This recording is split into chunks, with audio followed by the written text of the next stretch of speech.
In this video, I'm going to help you solve how to add auto captions in Clipchamp easily. So let's get to it. First, on your computer, you're going to open up Google Chrome, and here you're going to type in Clipchamp and then click on the first link. It says clipchamp.com. You're going to click this. And it's going to take us to the Clipchamp website. On here, you have to sign in. You can try for free or sign in here. And now we are on the Clipchamp's dashboard. You can either go here by searching on Google and then coming to clipchamp.com, or you can click on the start button, install the Clipchamp on your computer by going to Microsoft Store, which I have a video on my channel. You can check it out. For now, let's see how to add auto captions in Clipchamp. Here you will need to create your first video. Let's click on it, this thing. Now inside here, we need to add our media, the import media, or you can drag and drop your media here.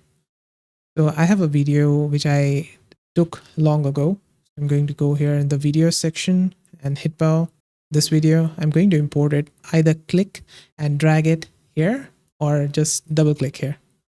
It's going to import our media file. Now add it to timeline by clicking on this green button.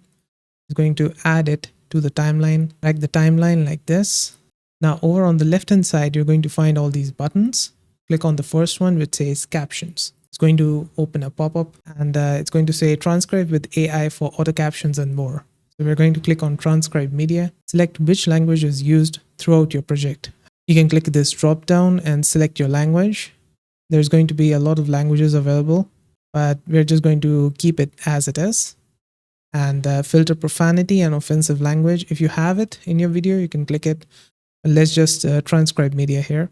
Now here, as you can see, it has created the subtitles and it has transcribed the audio from the video. Take our timeline at the start and let's click on play. And as you can see, our subtitles have been added on the video. Did this help solve your problem?